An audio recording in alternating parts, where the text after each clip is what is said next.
কি ঘোটাঘুটি চলছে এখানে?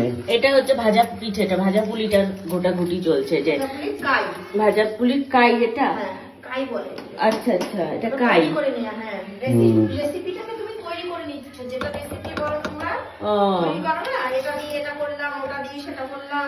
তো এইটার মধ্যে রয়েছে, এটা হচ্ছে তোমার বলো ওই মুসুর ডাল। মুসুর ডালের মধ্যে দেওয়া হয়েছে, মুসুর ডালটাকে আগে সেদ্ধ করতে হয়েছে, একদম সেদ্ধ করে নিয়ে তার মধ্যে দেওয়া হয়েছে গুড় দিয়ে, তারপর দেওয়া হয়েছে এর মধ্যে একটুখানি হলুদের গুঁড়ো দেওয়ার পর তার মধ্যে এখানে দেওয়া হয়েছে জিরে, আদা আর কাঁচা লঙ্কা বাটা, বেশ এইটুকুনি পরিমাণ। তার সাথে দেওয়া হচ্ছে একটু চিনি দিয়ে এই যে এটাকে এখন ফোটাতে হবে, মানে এই জলটাকে পুরো শুকিয়ে ব্যাপারটাকে মরাতে হবে। মরিয়ে এটা কি পুরো শুকনো হয়ে যাবে না? তাহলে একটু জল রসরসই থাকবে। তারপর এর মধ্যে চালের গুঁড়ি দিয়ে ব্যাপারটাকে পুরো ওই যে এরকম দলা বানাতে হবে। তারপর সেটার মধ্যে পুর দিতে হবে, তার মধ্যে পুর দিয়ে ভাজতে হবে। কি কি করতে হচ্ছে সব দেখাচ্ছি তোমাদের। এই দিতে থাকো। আবার সেই একই প্রসেসে হচ্ছে।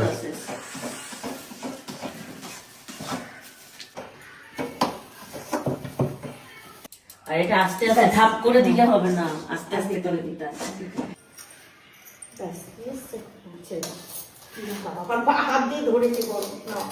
এখানে এটা হচ্ছে ভাজা পুলি, এই যে ভাজা পুলির মধ্যে এখানে পুর চলে গেল।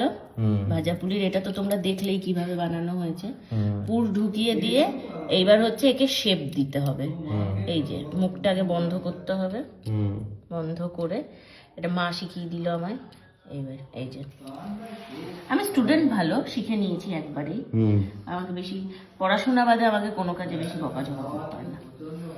পড়াশোনার জন্য একটু পড়াশোনাটা শিখতে একটু বেশি টাইম নিতাম, বাট অন্য যে কোনো কাজে আমি একদম নিতাম। এই যে শেপ এখানে তৈরি হয়ে গেছে। এই দেখ, এরপর এটাকে এই তোমরা কিন্তু অনেকেই কমেন্ট করেছো আগের বছর আমাকে, আমি নাকি অকর্মণ্য, আমার শাশুড়ি ওই জন্য কাঁদছে আমি এই বাড়িতে আসছি বলে। এইবার কিন্তু আমি তোমাদের মুখের উপর জবাব দিয়ে দেবো।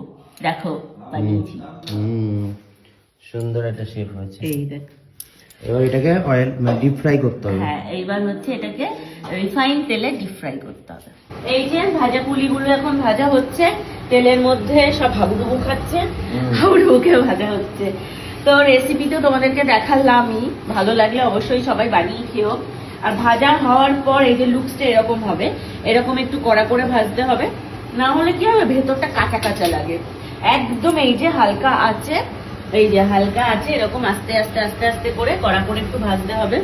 বাট এটা খেতে খুব ভালো লাগে, ভেতরটা একটু নরম নরম থাকে, ওপরটা একটু ক্রিস্পি থাকে, একটু মিষ্টি মিষ্টি ঝাল ঝাল সমস্ত কিছু একসাথে। তো এই যে এটা ভাজা হয়ে যাক, এই ব্যাচটা তুলবো, এই ব্যাচটা সবেই দিয়েছি। তো রেসিপি যদি তোমাদের ভালো লাগে, সবটাই তোমাদের দেখালাম প্রথম থেকে, মানে একদম ডিটেলিংটা দেখাতে পারিনি, বাট যেইভাবে আমি বলেছি তোমরা করে খেও। যদি কেউ মানে ইন্টারেস্ট হয় খাওয়ার, খেও, জানিও কেমন লাগলো।